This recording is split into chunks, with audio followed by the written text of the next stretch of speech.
is India's #1 news network, and you're watching News 9. English news as it should be.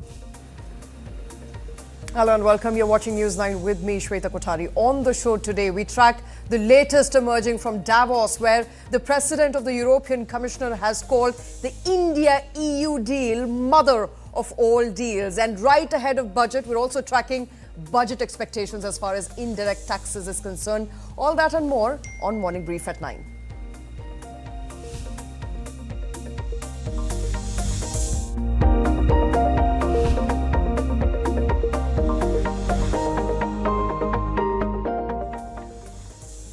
First up, let's quickly take a look at headlines we're tracking this morning.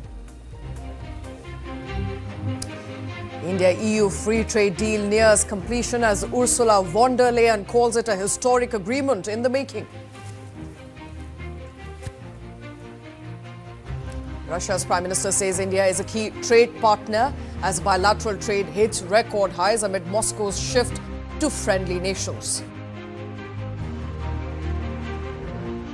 And AI is the new engine of economic mobility, will reshape how work is done, says Microsoft CEO Satya Nadella at Davos.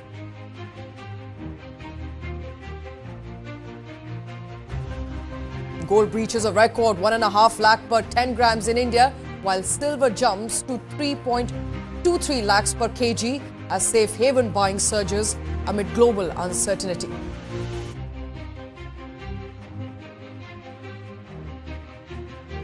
IndiGo assures DGCA of no flight cancellation after 10th of February as full FDTL norms come into force.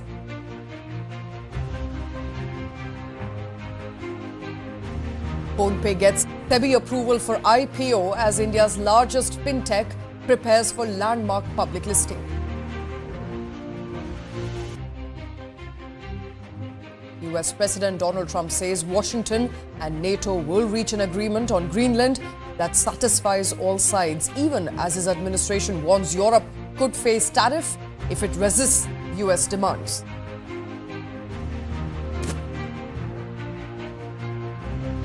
US President Donald Trump celebrates the first anniversary of his historic second term in office, with the White House claiming 365 accomplishments in the first year back at helm.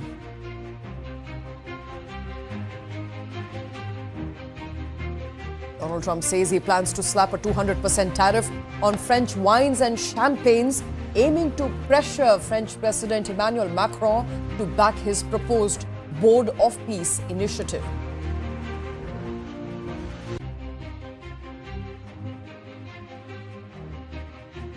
And you're with me on News 9, our top story at this hour. We are on the cusp of a historic trade agreement, and that's how Ursula von der Leyen, President of the European Commission, has described the long-awaited India-Europe Union free trade agreement, signaling that negotiations are finally nearing the finish line. Speaking at the World Economic Forum in Davos, von der Leyen called the proposal the mother of all deals, one that could create a combined market of nearly 2 billion people, accounting for almost a quarter of the global GDP. While she acknowledged that some issues still need to be resolved. Adding to that sense of urgency, von der Leyen confirmed that she will travel to India immediately after Davos. An India-EU trade deal has been over 17 years in making now.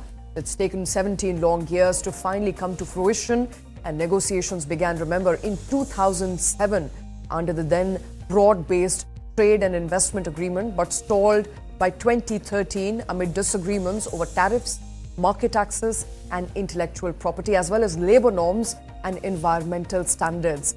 Talks revived in 2022 as global supply chains were disrupted and countries began rethinking trade partnerships. By early 2025, negotiations gathered pace, driven by volatile global trade conditions.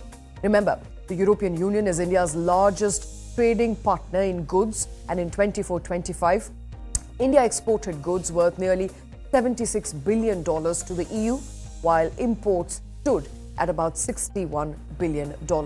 If finalized, as expected, the India-EU free trade agreement could become one of the most consequential trade deals of the modern era, reshaping global trade alignments and deepening economic ties between the two major economic powers of the world.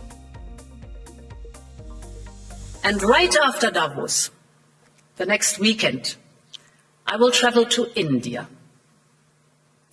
There's still work to do, but we are on the cusp of a historic trade agreement. Indeed, some call it the mother of all deals. One that would create a market of 2 billion people, accounting for almost a quarter of global GDP. And crucially, that would provide a first-mover advantage for Europe, with one of the world's fastest-growing and most dynamic continents.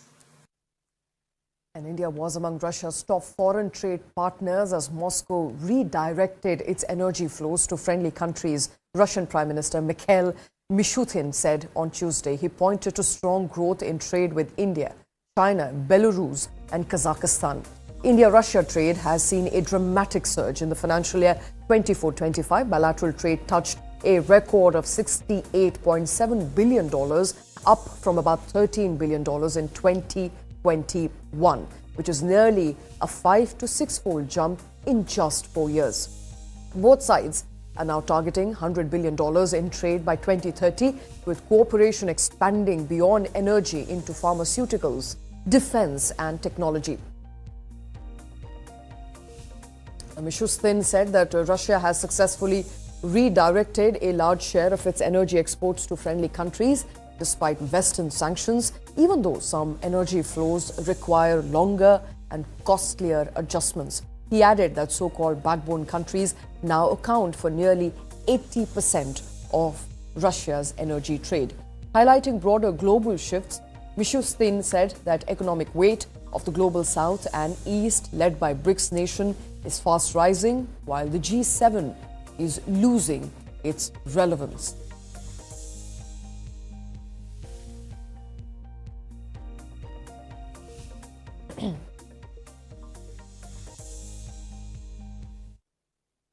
And shifting focus to the World Economic Forum, which is being held in Davos in Switzerland, Union Minister Ashwini Vaishnav said that there is growing global curiosity around India's push to democratize technology, calling it the right way to ensure the benefits of artificial intelligence and new innovations reach everybody.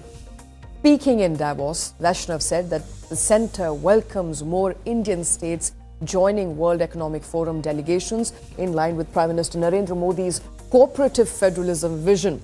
This year, 10 states are present in Davos, and he said the more, the merrier. Vaishnav also noted that strong global recognition for India's work in semiconductors and AI, adding that India remains a trusted trade partner to the world.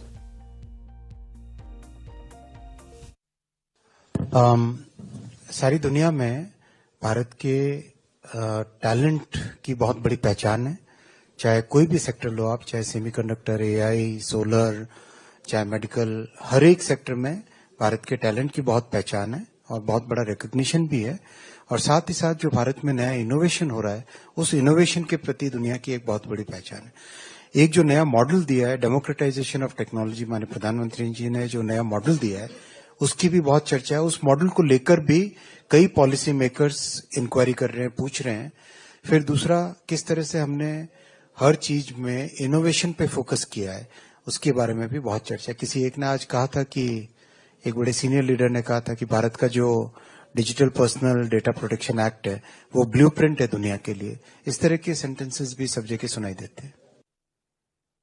Meanwhile, Gujarat's Deputy Chief Minister Harsh Sanghvi said that the state is actively exploring new opportunities across high-growth sectors, which include artificial intelligence, defense, textiles, parks, and global capability centers, or the GCC, as well as innovative financing. Speaking at the World Economic Forum in Davos, Sanghvi said that Indian states are not present as separate delegations, but as one country with a shared agenda, showcasing India's governance, skills and capabilities on a global stage. He said that Gujarat has come to Davos to learn, engage and explore emerging opportunities, building on its strong investment legacy. Sanghvi also credited years of visionary leadership under Prime Minister Narendra Modi for Gujarat's growth and said that India's large and active presence in Davos reflects the country's commitment, work culture and global ambition.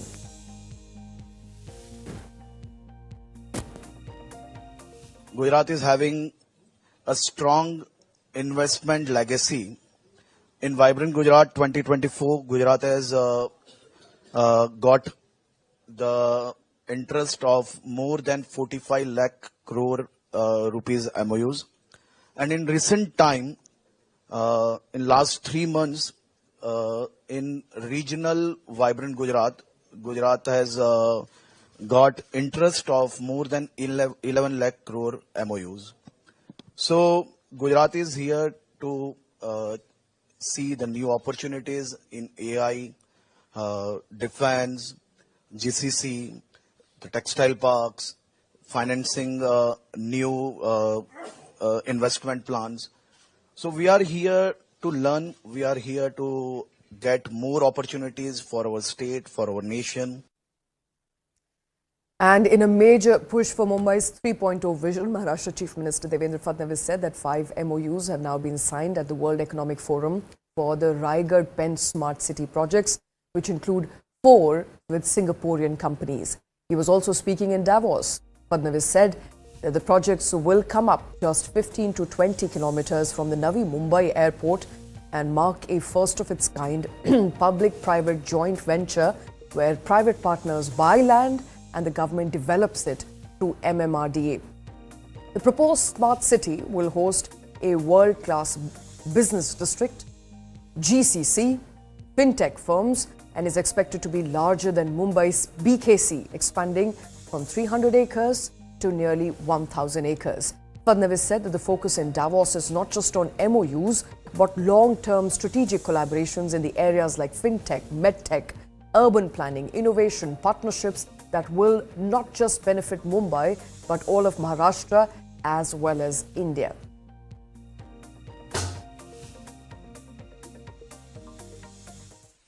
So today we launch Raigad-Pench Smart City at Davos. And in that smart city, we have inked 5 MOUs. 4 of them are with the Singaporean companies, and one is another company from another foreign companies. Now this will be one of its kind smart city because it is just 15 to 20 meters away from the new Mumbai airport. And the biggest thing is that it's for the first time the government is entering into a joint venture with a private party. So the land is brought by the private party and government is developing the land. And MMRDA, in fact, from our side is doing it. And this will host, in fact, the best business district and all, the frontier businesses will be located there, GCCs will be located there. And if I'll share the names with you, but I think all the who's who from the global community, investors community have shown their interest here. They have inked MOU with us. So I think that. Staying on with Davos, Microsoft Chairman and CEO Satya Nadella said that artificial intelligence is fast becoming a primary engine of economic mobility, calling on governments and businesses to prioritize large-scale skills training and rethink how work is organized. Speaking at the World Economic Forum, Nadella said that AI is not just another tech trend, but a platform shift that will transform productivity, careers, and organizational structures. In a conversation at the WEF, he compared AI adoption to early days of personal computing, when learning tools like Excel and Word became essential for employability. Nadella said that the next phase of economic growth will depend on how widely people are trained on the use of AI in the everyday work that they do, pressing on the need for collaboration between the public and private sectors to ensure broad access and skill diffusion. He also added that AI will fundamentally change how organizations function, forcing leaders to redesign workflows as traditional structures become outdated and obsolete. Nadella also compared and remarked as companies worldwide race to deploy AI, with Microsoft emerging as a major driver through its investments and partnerships with OpenAI. It's about time that the world wakes up to the ever-presence of AI and train their workforce accordingly. Which is one, is knowledge work. You could say it's elite knowledge work. It started off, in fact, my own belief in this generation of AI and its capability really got built up when I first saw GitHub Copilot do code completions, right? So for the longest time, we had the dream that if you're a software developer, can you predict the next sort of word or the next line of code? And suddenly it started working with these models. Then you said, okay, if I can do that, then can I actually go and bring back, the flow for a software developer by going to a chat session and asking any question, and it comes back with answers that then you can use in your coding flow, right? So that was the next thing. Then you said, well, if that's working, can I assign it small tasks? That was the agent mode. Now you have complete autonomous agents where you can give it your entire project, right? It can work, 24/7. It can work for 24/7. I mean, it's still, we've got some ways to go for these things to remain coherent long time, but nevertheless, it's getting better and better. And interestingly enough, you look at it, the software developer still is got a lot of agency in it, right? So that's why I kind of still think that, going and thinking of these as somehow living outside of the realm of human agency is probably not the right way to think about it. Shifting focus now, gold prices crossed a record high and major levels in the national capital on Tuesday, as well as in the country at large, breaching the 1.5 lakh rupees per 10 grams mark for the first time amid strong domestic demand and global uncertainty. Gold of 99.9% purity jumped 5,100 to 1,53,200 per 10 grams, taking gains this year alone to 15,500, which is over 11% growth.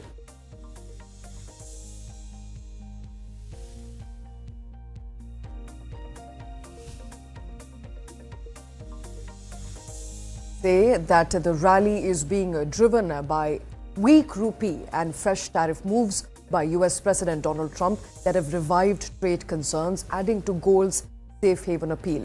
Silver also extended its strong rally, surging to new lifetime highs of 3,23,000 rupees per kilogram, which is up nearly 7% in a day. Over the past 8 sessions, silver prices have jumped more than 32%. Let that sink in, 32% in just 8 days. Globally, spot gold crossed $4,700 an ounce for the first time, reflecting heightened geopolitical tensions and growing investor caution.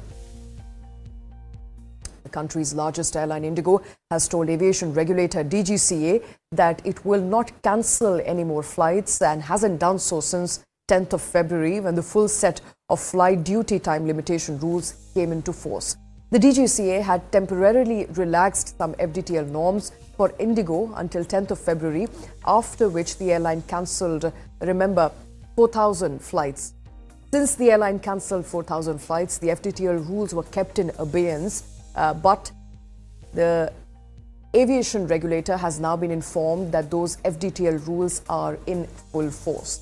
In a meeting with DGCA, IndiGo said it now has enough pilots to meet operational needs. The airline said it requires about 2,280 captains, has 2,400 captains, while it needs about 2,050 first officers and has 2,240 on its rolls. The regulator said that IndiGo has assured operational stability and no flight cancellation once the exemptions are lifted. The revised FDTL rules aimed at reducing pilot fatigue places tighter limits on night flying and duty hours. The DGCA added that IndiGo's operations have stabilized, but monitoring will continue to ensure strict compliance with crew duty norms. And India's largest fintech firm, PhonePe, has received approval from Securities and Exchange Board of India for its initial public offering, or IPO, with sources saying that the company will soon file updated draft papers for listing. The IPO will be an offer for sale by existing shareholders, and PhonePe will not raise any fresh primary capital through the issue. The company has already appointed bankers including Kotak Mahindra, JP Morgan Chase, Citigroup and Morgan Stanley. Backed by Walmart, PhonePe last raised about 7,000 crore rupees at a valuation of about $12 billion in financial year 23. Founded in 2016, it has so far raised nearly 18,000 crore rupees. PhonePe leads India's UPI market with over 45% share, and in December of 2025 alone, it processed nearly 9.8 billion transactions, according to the National Payments Corporation of India. With strong revenue growth and profitability, PhonePe's listing is expected to set a major benchmark for India's fintech sector.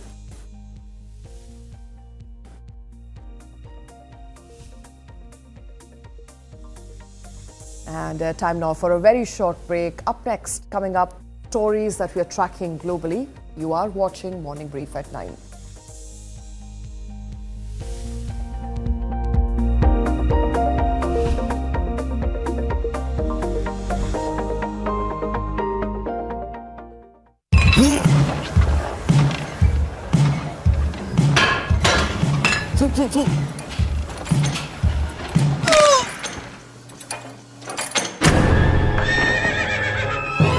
Loser. Life हो या investing, over confidence से नुकसान भी हो सकता है। Mutual fund अपनाओ और थोड़ी हेवी लिफ्टिंग एक्सपर्ट्स को भी करने दो। म्यूचुअल फंड निवेश बाजार जोखिमों के अधीन है। योजना से संबंधित सभी दस्तावेजों को ध्यान से पढ़ें। पढ़ता है, खेलता है, झूलता उछलता है, दौड़ता कभी कभी दौड़ कराता है, आगे आगे बढ़ता है इंडिया, अमूल दूध पीता है India. Windows down, chasing dreams on a net.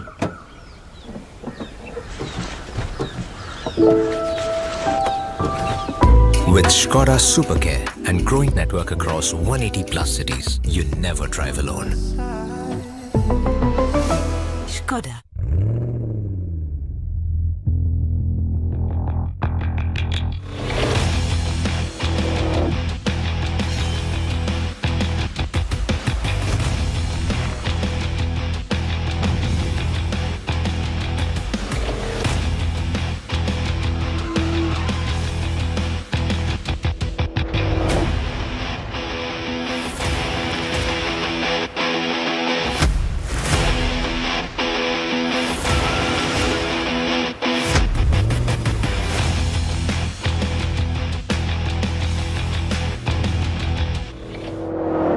Mobile partner Realme 16 Pro series. Special partner Tata Capital, count on us. Celebration partner Johnny Walker Lux Blended Water.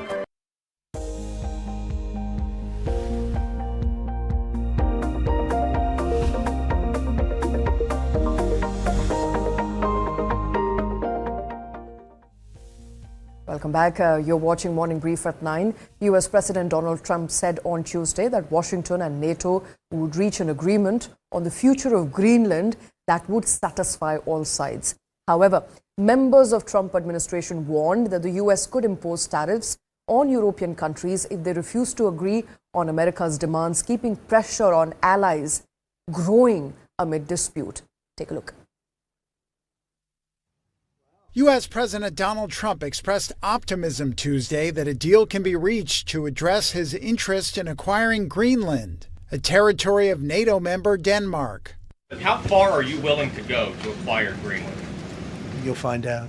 Trump spoke to reporters at the White House before heading to Davos, Switzerland for meetings at the World Economic Forum Wednesday, including with NATO. I think that we will work something out where NATO is going to be very happy and where we're going to be very happy.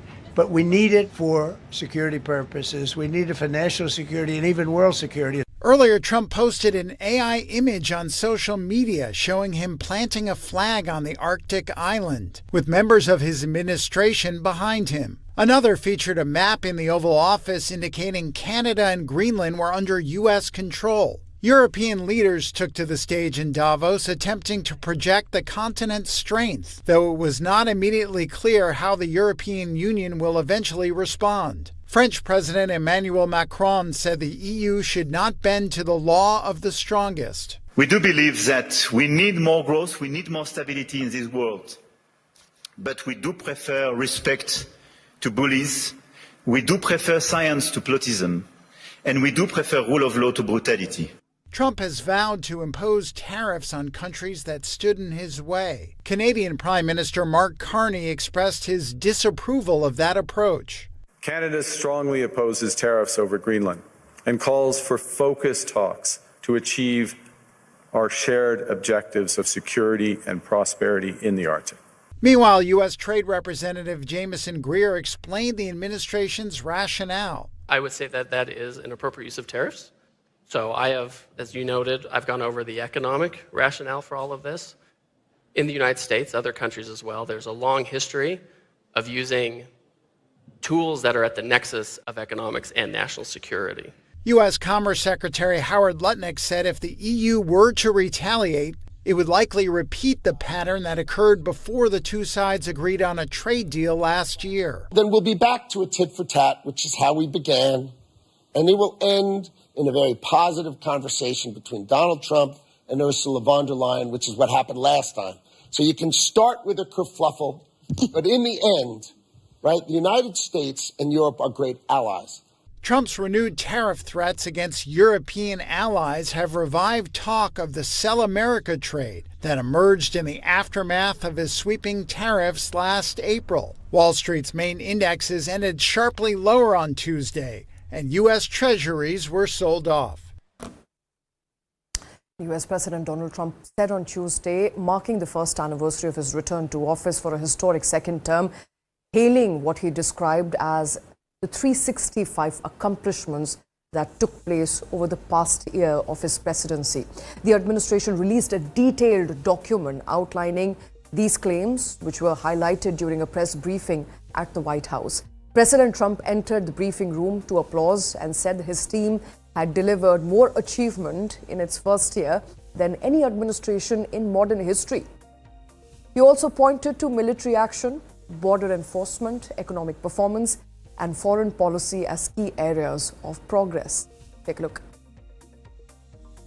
We have a lot of accomplishments, and as you know, this is the anniversary, first anniversary, January 20th, and it's been an amazing period of time. We have a book that I'm not going to read to you, but these are the accomplishments of what we've produced. All page after page after page, individual things. I could stand here and read it for a week and we wouldn't be finished, but we've done more than any other administration has done by far in terms of military, in terms of ending wars, in terms of completing wars. And meanwhile, protesters gathered outside Trump Tower in New York on Tuesday, marking 1 year since Donald Trump returned to office.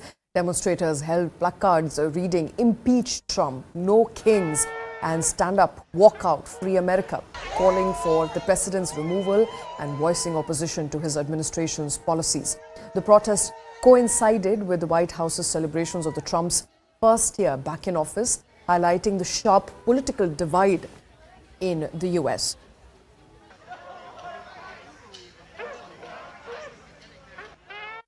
We're talking an inappropriate president. The 1 year to me, I think it almost seems like a decade that he's been in office, not a year. We're standing up for democracy. We're walking out of the workday to say no way to what's going on in America right now.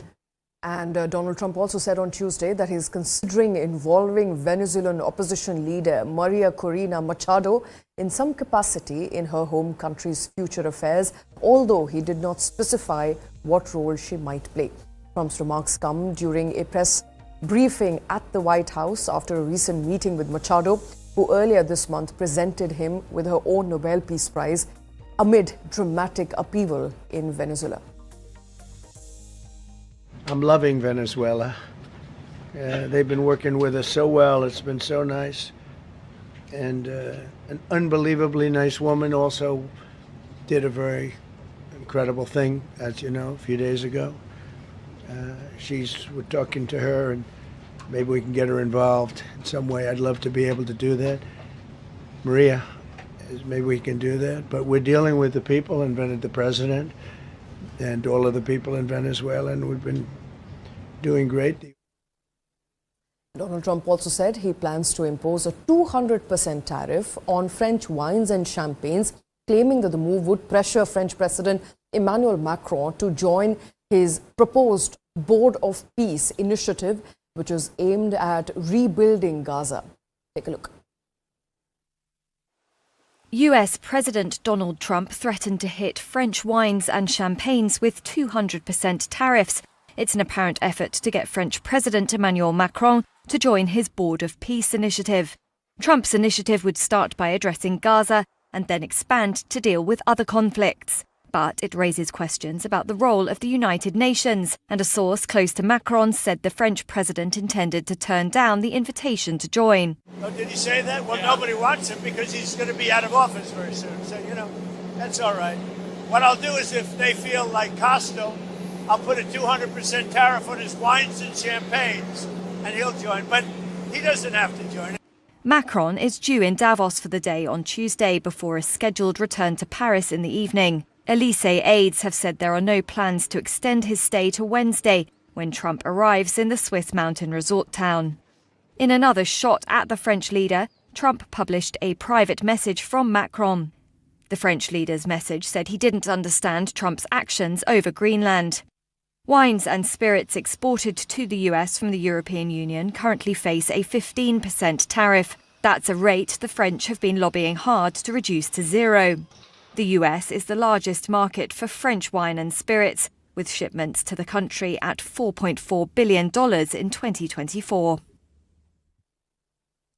U.S. Commerce Secretary Howard Lutnick on Tuesday said he expects U.S. economic growth to exceed 5% in the first quarter of 2026, offering an upbeat outlook for the world's largest economy.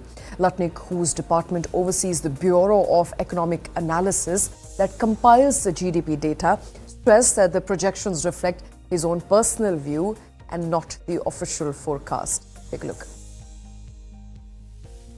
I think we're going to grow more than 5% GDP this quarter, and that's for the $30 trillion U.S. economy. And if rates were lower, you would see us hit 6%. What is holding us back is ourselves, okay? We are going to align our economy and our industrial policy with growth and success, and we hope to export that. I hope the UK follows our energy policy, follows our digital policy, so that our great tech companies can invest in the UK, can invest in Canada, can invest in Europe. And all three major U.S. stock indexes closed sharply lower on Tuesday, mirroring losses across global markets as investors reached out to, in fact, what they call, by the way, of fresh tariff implications and reacted to those threats from President Donald Trump against Europe. Markets fear renewed rhetoric could revive volatility and escalate trade tensions at a fragile moment for the global economy. Take a look. Wall Street's main indexes ended Tuesday with their biggest one-day declines in 3 months, with the Dow losing 1.75%, the S&P 500 shedding 2%, and the Nasdaq plunging about 2.4%. Fresh tariff threats from President Donald Trump against European nations opposed to his quest for Greenland reignited concerns of increased market volatility. Today's an interesting day because it feels like a tipping point. The Greenland situation was a unique one. Robert Conzo is CEO and managing director of the Wealth Alliance. So what the market is doing right now is trying to assess, is Trump going to do what he normally does? Push it to the edge. To what degree will that market go down? And then pull back, start negotiating with various countries, and then having the market take a breather. Because we were in a breather for a while. We had the VIX below 15 for a long time. We had 10-year trading ranges at almost 10 basis points for a while. There was a little bit of a lull in the market. News flow started to slow down a bit. And here we go, ramping it all up with this moment in time with Greenland. So time will tell. The risk-off trade was pervasive, helping vault gold to fresh record highs and pushing up debt costs with U.S. Treasuries wobbling under renewed selling pressure. Bitcoin, which can climb when traditional markets waver, fell more than 3%.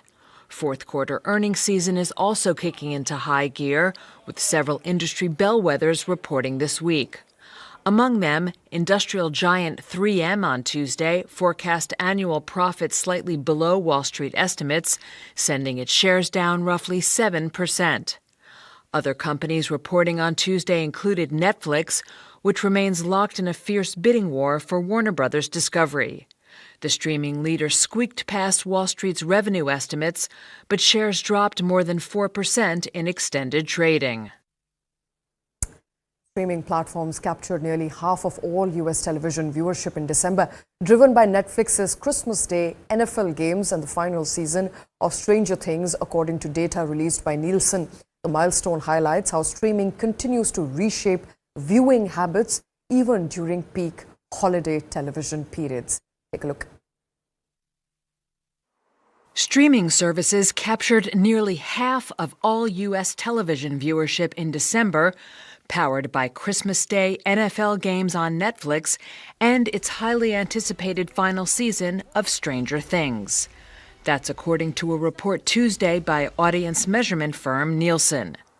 In its monthly report, The Gauge, Nielsen said streaming cemented its dominance over broadcast and cable with a record 47.5% of total TV viewing in the U.S. On Christmas Day alone, streaming commanded 54% of all TV viewership, the largest single-day share ever recorded by the industry. Google's YouTube accounted for more than 12.5% of all TV viewing last month, representing the largest audience share for a streaming service. Netflix viewership was up 10% from November, with Stranger Things December's most-watched streaming title. Nielsen said broadcast accounted for roughly 21% of TV viewership in December, while cable had a 20% share. The data reflects the ongoing transformation of the television industry as viewers increasingly gravitate toward on-demand content and live sports migrate to digital platforms. The shift is driving consolidation in the sector, with Netflix bidding nearly $83 billion to acquire Warner Brothers Discovery's studio and streaming assets.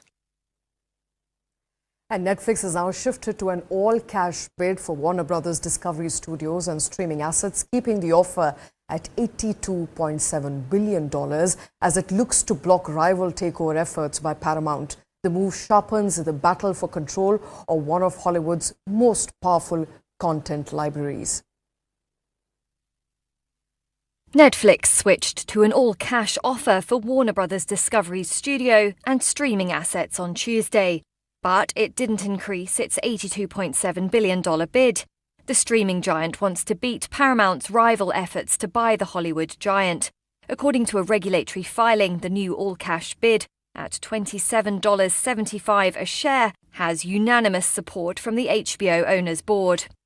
Both Netflix and Paramount Skydance want Warner Brothers for its leading film and television studios, extensive content library and major franchises.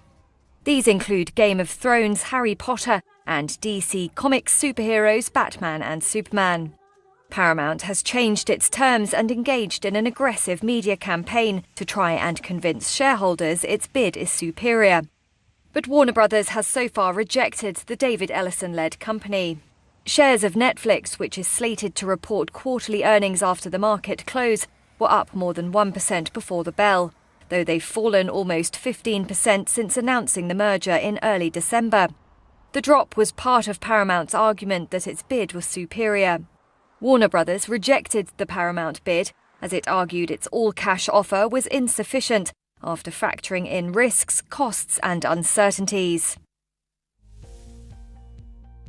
And time now for a very short break. After the break, we'll bring you budget expectations as far as indirect tax collection is concerned. All that and more coming up after this very short break.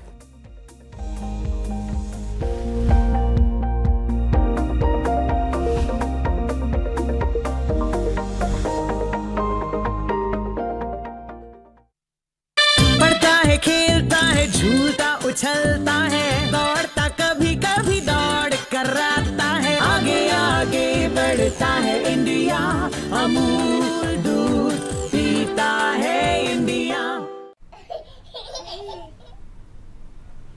Finally हमारा घर। तुम्हारी जिद का नतीजा। मैं नहीं होती तो तुम्हारा क्या होता?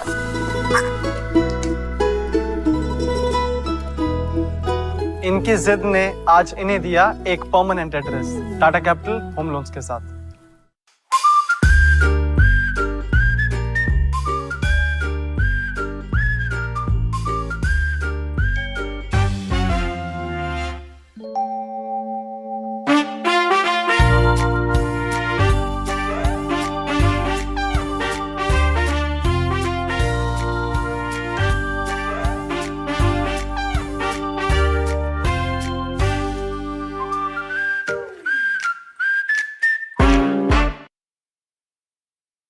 Light, camera, and action.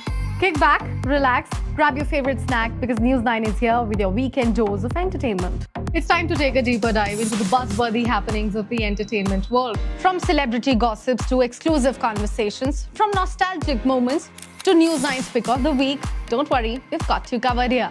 And I hope you've grabbed your popcorn by now because News 9's page 3 is here to serve you everything that we call entertainment. So do stay tuned every Saturday and Sunday, 2:30 p.m.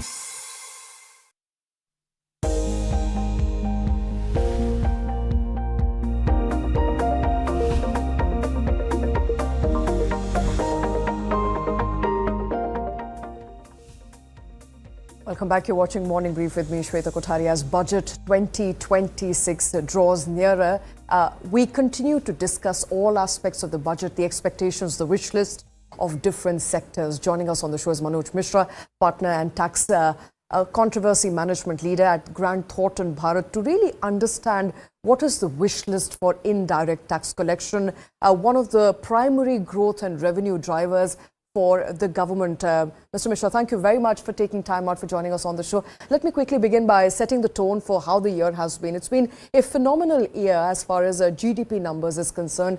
In the first half of financial year 26 alone, India has recorded and clocked great figures, about 8% in first half alone as far as official figures is concerned. Do you think the time is now ripe for some dramatic changes and reforms in indirect tax collection and policies related to taxation?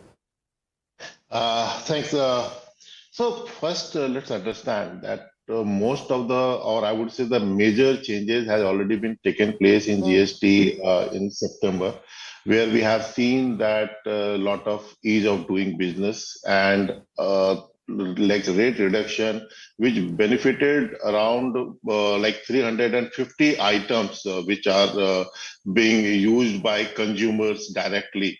So, of course, a major overhaul has already taken place. Now, it is a time that we should cement our position and make GST really a good and simple tax. So, if I have to give some kind of data point, as I mentioned, that 350 plus items become cheaper because of GST 2.0.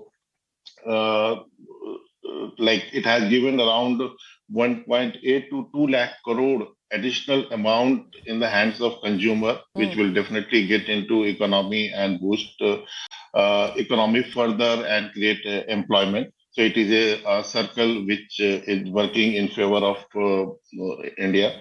And you rightly mentioned, in terms of GDP, we are doing phenomenal and exceeding expectations. And like when GST 2.0 came and when rate reductions took place, there was a fear that it may derail our GDP growth. But surprisingly, it boosted our economy in a better way. And year-on-year growth, we are despite reduction in the rates, we have seen growth in GST collection. So overall, sentiments are good. The exchequers have done a bit for GST. Now, as I mentioned, there are some procedural changes. Even in GST, we do not expect major policy changes in budget because that is being taken care of by GST Council. That's right. And yeah, that's so, right. Let's quickly talk about what you mentioned by the way of an important update post GST rationalization, where we finally got rid of that complex multi-tier structure and came up with a two-tier structure, making it perhaps easier not just for businesses but also for consumers to understand how they are taxed. And that resulted in massive consumption boom. Now, this country is primarily driven by consumption, at least that's what last year has shown us. In that view, as well as keeping in view that headline inflation numbers are also within, the band of the RBI, can we look at some sort of, radical tax reforms, because they are structurally difficult? We've already seen some last year, but is your expectation now that we're looking at more tax reforms, come budget or after that perhaps, since, GST is not the mandate of the government alone, the changes are made often by GST Council, will be made by GST Council, but are you looking at some sort of changes going forward in the budget session perhaps? In the budget session, definitely there are going to be some changes to take care of announcement made in GST 2.0, like there could be change in the definition for intermediary, like point of supply for intermediaries, to get rid of age-old litigation related to exports being done by the service industries in India. So we'll get rid of that finally. Then they are also planning to rationalize discounts being offered. So that is again going to be made simple. And for that, they need legislative amendments. So these two amendments are definitely on the cards. Apart from that, if we talk about wish list, definitely there are few. And since we are intellectuals and argumentative people, so definitely we find and our wish list is become long with every kind of announcements they make. Okay. So if you allow me before to you come to the wish list, I want to talk about one wish list. I think one wish that has been on forever now, and that is bringing petroleum products under GST. Now, the government collected nearly 36 lakh crore rupees by the way of excise duty on petroleum products. There is a long pending wish list that petrol and diesel should be brought under GST. Do you see that happening at all? It will happen. It will definitely happen, but definitely not in this budget. So though we wish that it should be, but you know that it is a very, very sensitive issue, and states get like revenue from the petroleum products, and their rates in some cases would be more than 20-25% in some of the states. So they are not going to give up that easily. So yes, it will come. It will see the light of the day when it will get included in GST. But as like personally, I don't think that this is the budget where they are going to announce that. So Okay, hopefully sometime. It's politically difficult, but let's also talk about that wish list as far as indirect taxes is concerned. What are you hoping? 56th GST Council meeting, that just to give a precursor to our viewers, did make some radical changes, changing the way one sees GST from optimization now to perhaps utilization. We are entering a growth phase when it comes to indirect tax collection. What is the industry wish list? The industry wish list first is that inclusion of GST paid on services while granting refund in certain cases, specifically the inverted duty structure. So in inverted duty structure, they pay if your inputs are higher than your output, you'll get refund of that. But unfortunately, that only counts for the taxes you have paid on goods and not on the services, which in some cases become a very huge sum of money which get stuck stuck and ultimately become cost. So that is a demand from the industry for a long time. Hopefully, if the government will listen to that, and since they are making things easier, refund process easier, they will also consider this demand and include GST paid on services as part of refund for all, like especially for inverted duty structure. Second would be that harmonizing on audit under GST. So like earlier it used to be central government or the state government. Now since GST is managed by both states as well as the center, so you have, and like during the year, you have various authorities coming out for audit, and that hamper your day-to-day working because you'll have to involve a lot of your resources for this audit purpose only. So maybe they will clarify, or they will have a proper system that only one particular authority would be doing that audit, and there would not be multiple audits. Then after GST 2.0, there were a lot of hue and cry related to transitional compensations specifically on car. So hopefully they'll think of something related to that, and as an amount of around 2,500 crores are stuck there. So that is, and in another point could be that recently they brought in an appeal mechanism where they say that even in penalty only cases, you'll have to pay 10% as pre-deposit to file your appeal. Whereas they have also bring in a provision where even individuals, there can be penalty on individuals as well, and it can be staff, it can be director. So suppose a company get so-called notice or demand of say 10 crore, 10 crore, 20 crore. Okay. So payment of 10%, like 1 crore or 2 crore by an individual who is an employee would be like denying justice to that particular person. So maybe there is a demand that at least in case of individual penalties, they will give away the requirement of pre-deposits of 10%. Right. So that is a GST wish list. If you talk in terms of rates, maybe agriculture sector is talking about uniform 5%. Absolutely. Absolutely. There's a long wish list. Unfortunately, I've completely run out of time, Mr. Manoj Mishra. Thank you very much. Pleasure speaking to you here on News 9, sir. And with the union budget for financial year 26-27 set to be presented by Finance Minister Nirmala Sitharaman on 1st of February, all eyes are now on the big policy decisions ahead. News 9 is launching a special budget 2026 poll, and your voice matters. Scan the QR code, take part and vote on key questions that will shape India's economic future. Winners with the most correct predictions will win Amazon vouchers and have the opportunity to be featured on News 9. Our question today is, should air purifiers and essential health equipment be made tax-free? Scan the QR code and vote a yes or a no.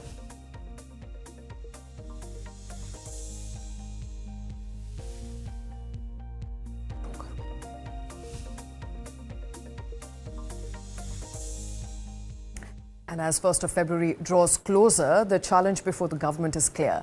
Can the union budget translate economic resilience into real, sustainable jobs, aligning skilling, manufacturing and AI-led growth with the aspirations of millions? For India's demographic dividend, the stakes could not be higher. I leave you with this story.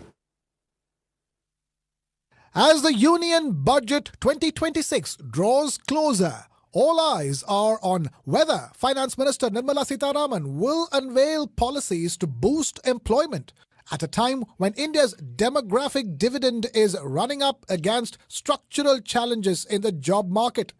India's unemployment rate stood at around 4.8% in December 2025, edging up slightly with urban joblessness rising even as rural participation remains steady. Labour force participation stood at just over 55% in the July to September quarter of 2025.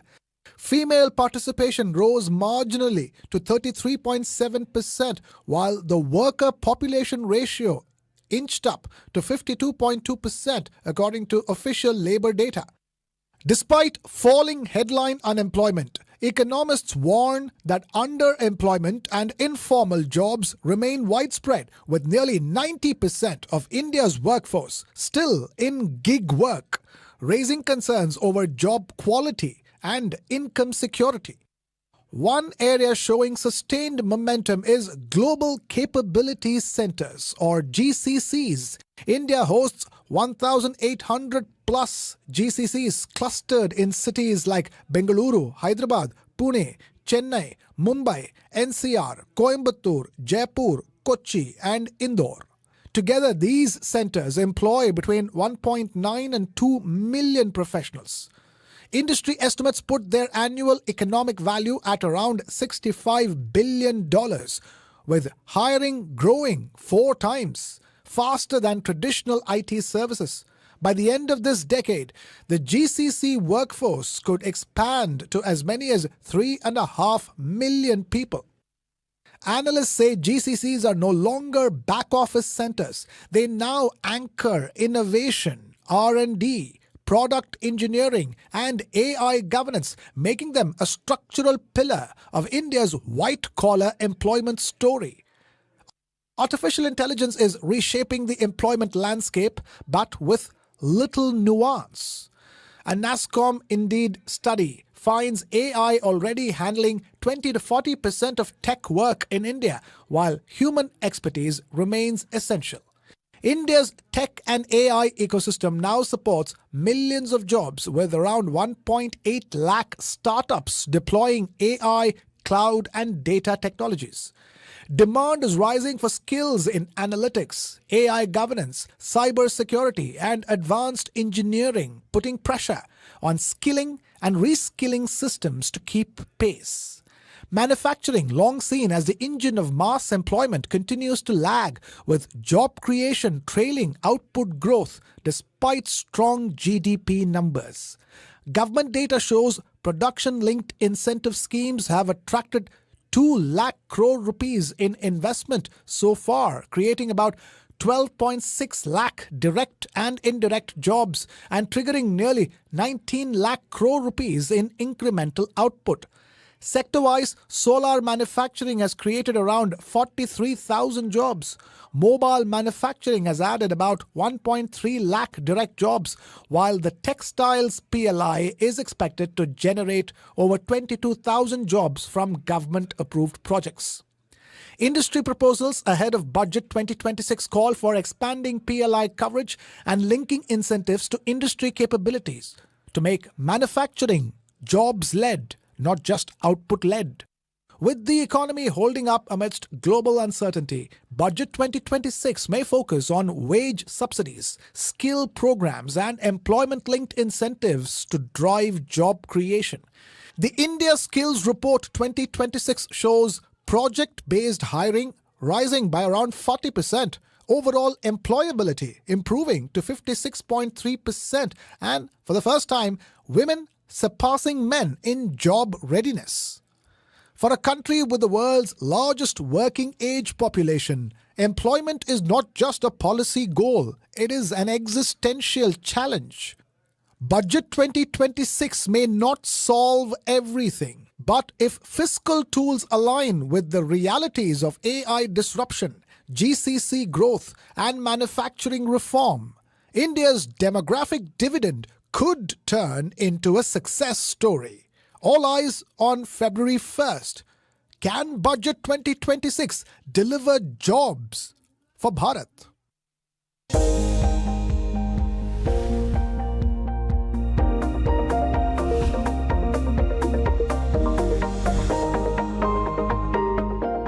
इतनी दूर कैसे करेगी? Auto लेगी क्या? नहीं अम्मा। तो